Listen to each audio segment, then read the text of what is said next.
Pepe, I think what we are witnessing in the Trump administration is a combination of hubris and stupidity, because it's not just about, the same day that Pete Hegseth was talking about that the leadership in Iran is hiding, has the leadership has gone into hiding, or they have gone underground.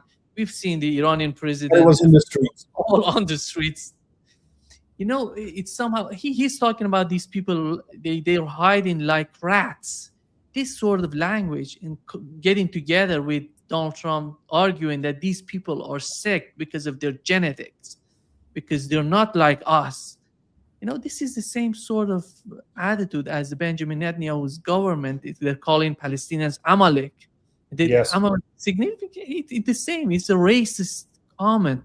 But when it comes to this stupidity, and as the Trump administration somehow feels that the Chinese government would help him against Iran, as the China is witnessing, it's just seeing how the United States is diminishing its picture, its power, and it's destroying its picture all around the world. Why do they need to help you? Even your partners in, your vassals in Europe, they don't want to help you. How come you bring China to the scene and you're asking China to do that? It's unbelievable, the level of Stupidity. Just beyond belief. Yeah. What do you make of the Trump administration and the way that they're trying somehow to manipulate the mainstream media? I'm more interested in look. Maybe I'm getting too old, Nima, and your audience, but look, I have 42 years as a foreign correspondent all across the planet, everywhere that matters. I saw that I had seen all sorts of shit, but this goes beyond anything.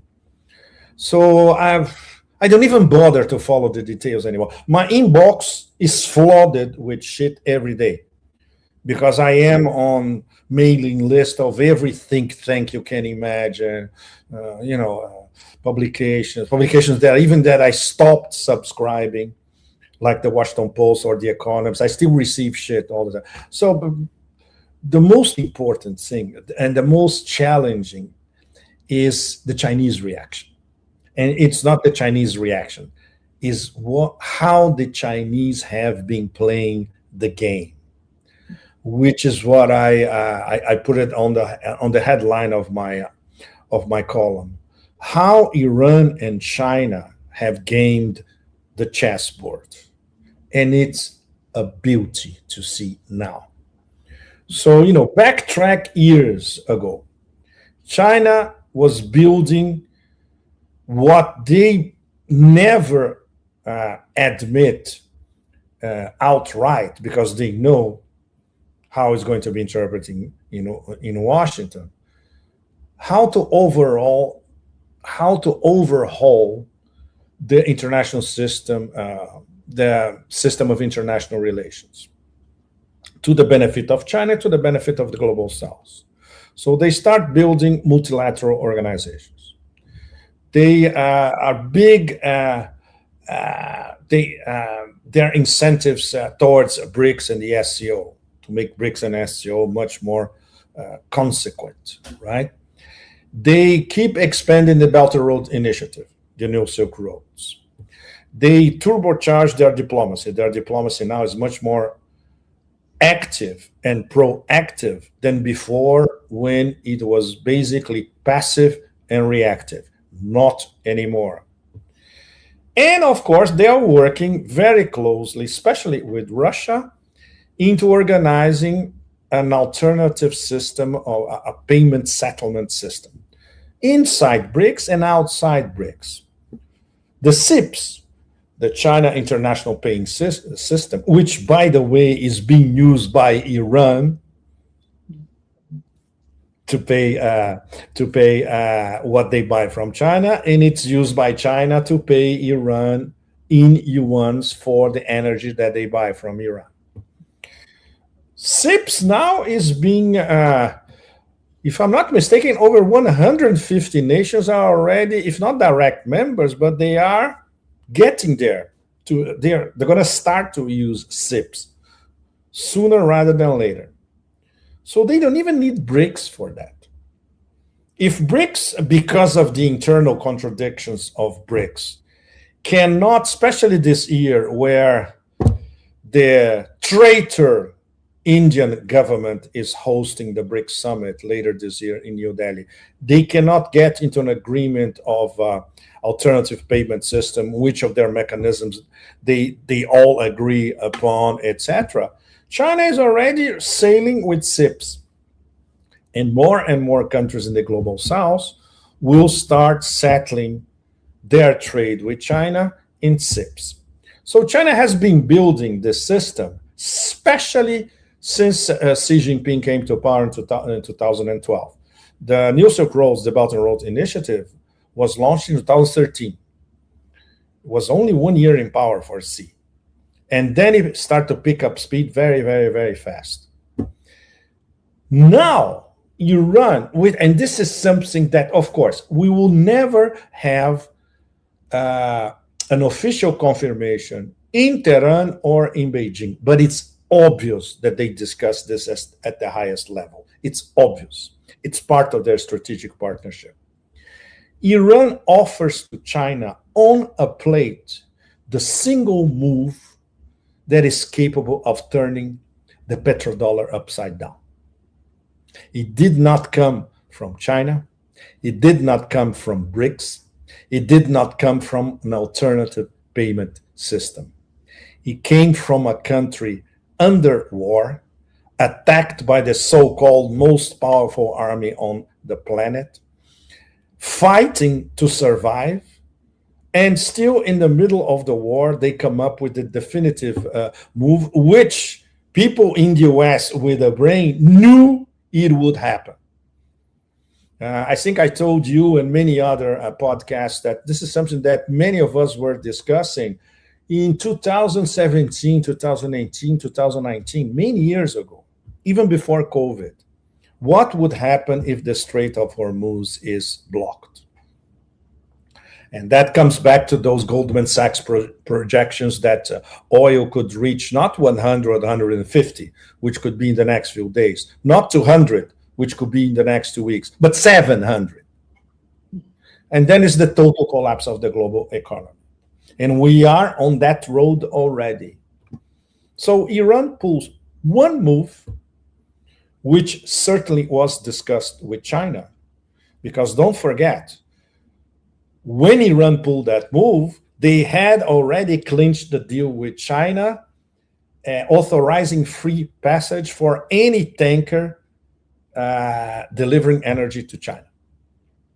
And with this one move, the whole Ponzi scheme may collapse. That's why, once again, as I opted to write a first short column, but just to give an idea to our readers, how mind-bogglingly game-changing this whole thing is. And it takes one single move, and it doesn't take a nuclear bomb, it doesn't take ballistic missiles in the middle of a war, which explains the absolute desperation of the Americans now. Because this is something they cannot even revert, Nima. They cannot have a strike force to send to Hormuz. They're going to be decimated if they do that. Everybody knows that.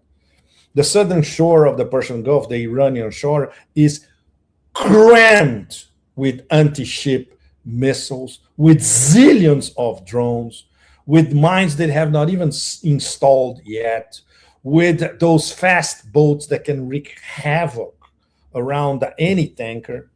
That's it. They have zillions of ways of blocking even further passage in the Strait of Hormuz. So that's what it takes. You choose your choke point, you strangle it, and that's it. You have the empire like this, hanging by a thread. And that's where we are now. It is immensely impressive. And of course, we could say that this is the culmination of the way China has been playing the game, has been gaming the chessboard all the time. And that's why I made an analogy, with Go, Wei Qi. which Go, the game of Go. When you control the chessboard, the game plays by itself. So China was already controlling the chessboard. So this latest Iranian move, even if it was not foreseen before, of course, but strategically the Chinese have thought about it. If that happens, how do we profit from it? Well, you gain the chessboard, so the chessboard would arrive at this particular juncture. You can corner the empire, you can surround your enemy with just one move.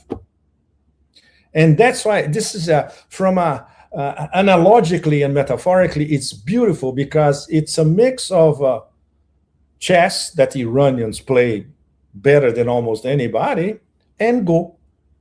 It's a mix of chess and Go. Absolutely fascinating. And now the empire is hanging by a thread in total desperation. And the people who had foreseen that, they don't have a say in government. You can ask a lot of Goldman Sachs analysts. They knew this was coming. You can ask, like at the time, for instance, we were in touch with Zoltan Poznar when he was the chief analyst of Credit Suisse. Zoltan wrote about this in detail, but now it's too late. Pepe, I think if it was Donald Trump, running Iran, he would ask any country to pay him before passing the Strait of Hormuz. But yes, exactly. And the Iranians are not asking for money. No, they're asking for, okay, come to us, we discuss. If we think it's okay, you can go. You don't have to pay us anything. I think the other move that's why it is an invisible toll booth. It's a toll booth where you don't need to insert your credit card in the machine to get a ticket and go through. No, you need to talk to the owner. The other move that could be, somehow a facilitator to petroyuan would be Iran asking all of these countries to sell their oil and gas by petroyuan, by yuan, and then using the SIPs, instead of using SWIFT. And these are the next stage. Yeah, this is the next stage, Anima. And this is something that the Chinese can, with the Chinese finesse, very sophisticated, can suggest to the people, and especially the GCC petromonarchies. Well, of course, the Chinese already told Saudi Arabia about that. The Chinese already told Saudi Arabia that sooner or later, everything that we buy from you is going to be petroyuan. The Saudis could not do that before because obviously they would be literally invaded by the Americans in 24 hours and all their money, which is in London, New York, would be confiscated. But from now on, all bets are off. And if that's one of the major ifs ahead. All these American bases totally destroyed in West Asia. They won't be rebuilt, probably. So this means no more empire of bases in West Asia. The GCC will need a new umbrella, a new security umbrella, especially because if they have a brain and they look at what the American umbrella did for them now, if they have a brain, they are learning their lesson. And who is going to provide that umbrella in the future? There are only two candidates, Russia and China. There you go. Once again. But this is too far away from where we are at the moment. We are at stage number 1, which is the possible beginning of the end of the petrodollar. And that already in itself is enormous. I think the move in Ukraine is being, in the process of, being, getting perfect with the conflict in the West Asia, because somehow all of these Arab states would ask themselves, so what is the main point of the US bases in our countries if they're not providing us with security? So who's able to do that? And the Iranian generals they're talking about, they're not, it doesn't matter what would happen with this war on Iran. they're not going to accept any U.S. bases in these countries. I don't see, Pepe, the United States gaining anything as time goes by. And what would be the point of getting back to Saudi Arabia? What is the gain? What is the benefit for the Saudi Arabia? What are they going to do for Saudi Arabia? These are questions right now in the mind of the leaders in these countries. So who's going to replace the United States? Or maybe we have... Assuming they have a plan, Nima, most of them don't. Don't forget, these are ruthless gangsters, most of them. One family ruling the whole nation. Artificial nations, most of them. MBS, and this is very hard to confirm, but according to many of our sources who have access to the House of Saud, he is still in bed with the Americans. This means against Iran. There's no evidence that he's trying even to perform a mediator role. So some of them don't have brains at all, and don't expect anything really intelligent coming from MBZ in the Emirates. He was basically sitting on a gigantic laundering machine and a gigantic scam, of course, profiting the Americans. He doesn't have a plan B. And now his business model for Dubai specifically is dead. And it may be in Abu Dhabi as well. If the Iranians decide that that's it, let's rid Abu Dhabi oil production from the map, which is something they can do any minute. So we should not put any trust on these people. Maybe the Qataris, because the Qataris are, well, I had a few interactions with the Qataris, and some of them, even though, of course, they are completely brainwashed by the Anglo-American elites, especially the Anglo elites, and some of them, the old French elites, they may see that, okay, that's it. Let's do something else. And at least be good neighbors with Iran, at least. And they are going to invest their money in... Qatar is already doing that. They're investing most of their funds in Europe. So it's different. Bahrain is dead. Bahrain doesn't count for it. Bahrain now is collapsing in front of our eyes.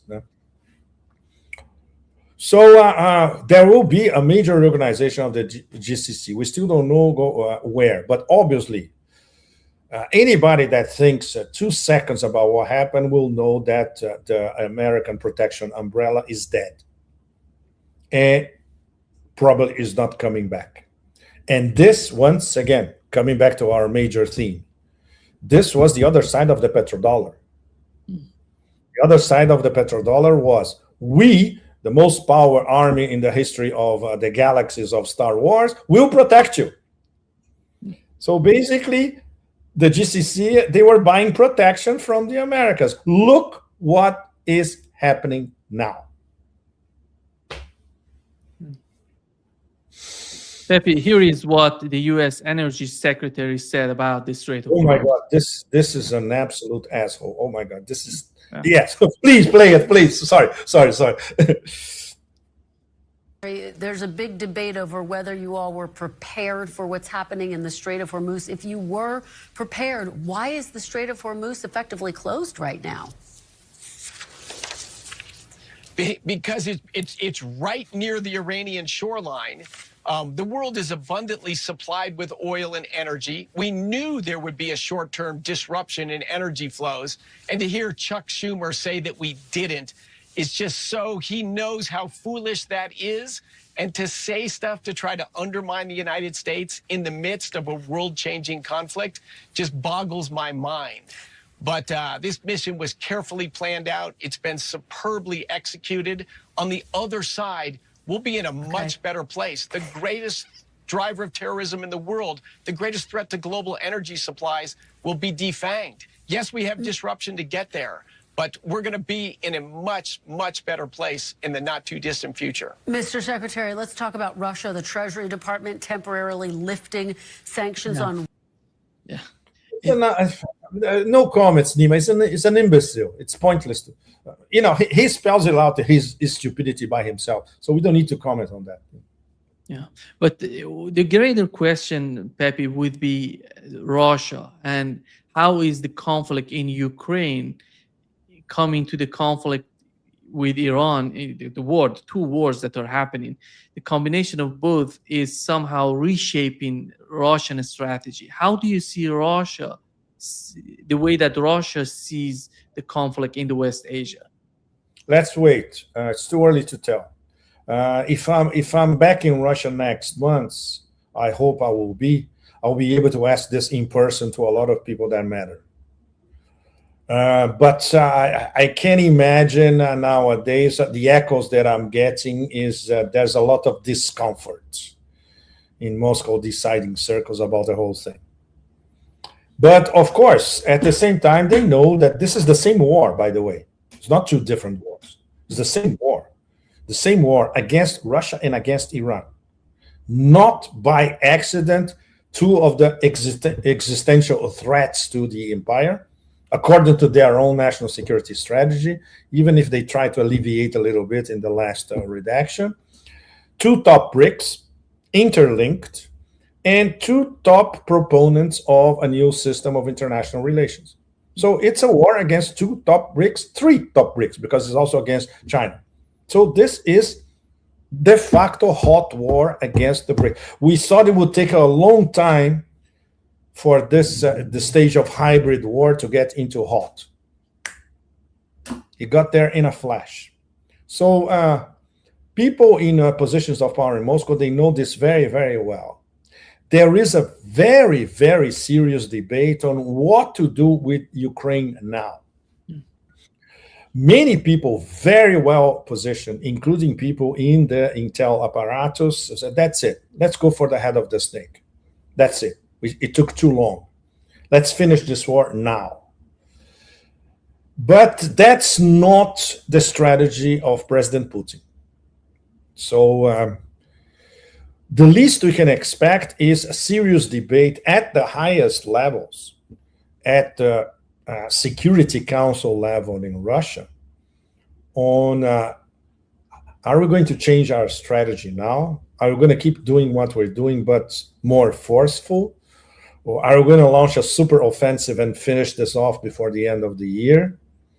Or, of course, what some, I would say, more well-informed, patriotic, serious people, but already exasperated are saying, no, that's it. Let's finish it off now. So, the debate is on. I hope I can have more from the inside next month. Does it mean that they're feeling that the situation with the negotiations with Steve Witkoff and Jared Kushner is leading nowhere? Nobody believes in these negotiations, Nima, especially now. The same two, Tweedledee and Tweedledum, were negotiating with the Iranians, and we saw what happened. The same two. Jared Kushner cannot negotiate how to buy a hot dog on Fifth Avenue in New York City. And now he's posing as a bloody diplomat. Witkoff is slightly more prepared. But still, come on, he's a rookie. He doesn't understand how diplomacy works. And he's dealing with the best diplomatic corps on the planet, the Russians. Not to mention the best prepared leader in the world, Vladimir Putin. It's pathetic. So obviously, because the Russians are so polite, so respectful of diplomatic norms and diplomatic processes, they play along. But now it's different. If they're interested in having a real solution to their Ukraine problem, let's put it this way, they're going to have to change their strategy. Otherwise, this war could go on for not for another year, for another 2, 3, 4 years. because the Europeans, it's obvious the European position is not going to change, even if they don't have money to pay for the war. Even if Trump, Neo-Caligula, Neo-Crassus, whatever, decides to abandon them, which he won't. The US will be leading from behind. But NATO is the same thing. NATO's armies are a joke compared to a battle-hardened army like the Russians have now.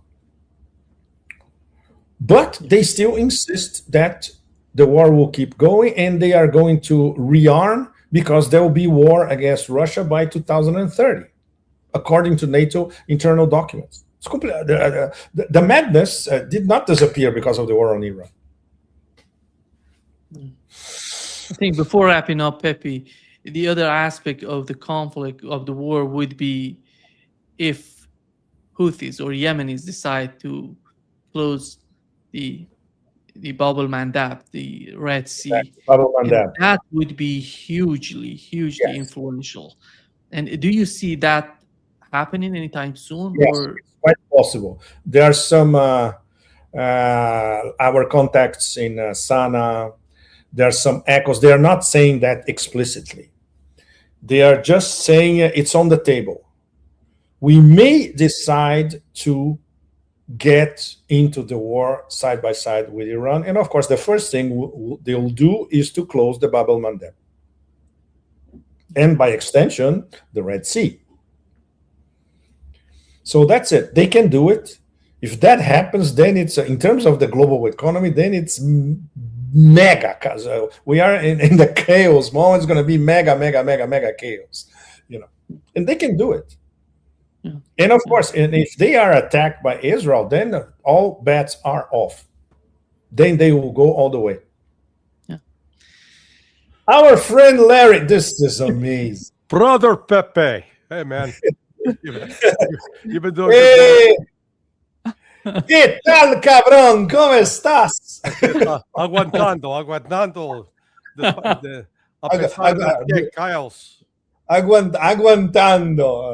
Wonderful. I love your ersatz porteño accent. It's wonderful.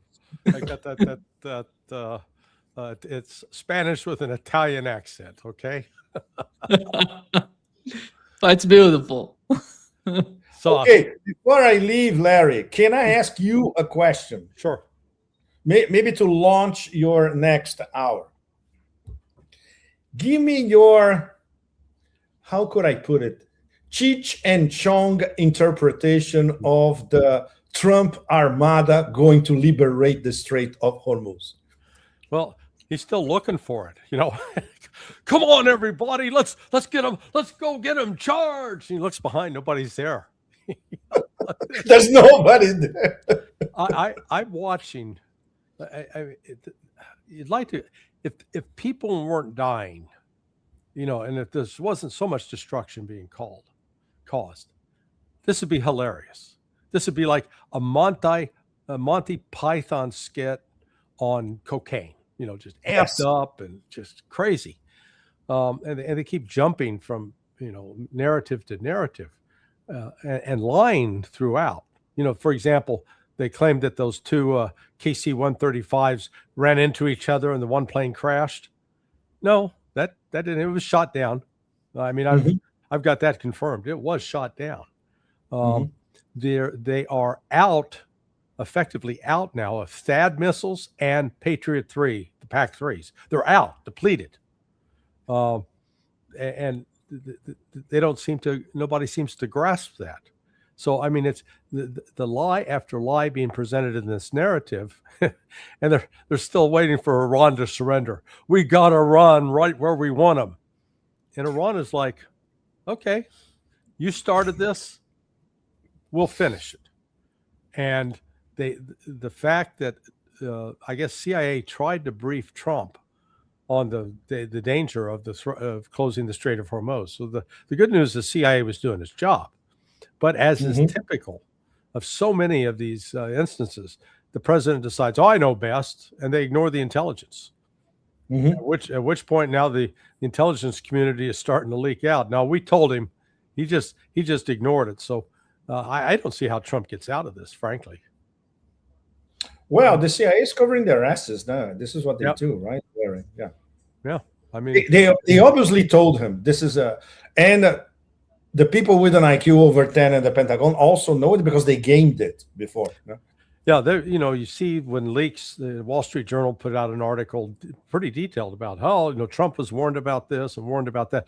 So whenever you see that, that is, you know, the way the game is played in Washington is if the policy's going great and everybody agrees on it, there are no leaks. Or only leaks that put the administration in the most favorable light. But when it's going south, then everybody, it's like every man for themselves, every man and woman for themselves. And so they'll start leaking and putting out the information about what's really going on. And Trump can try as hard as he wants to try to cover that up, but he can't do it.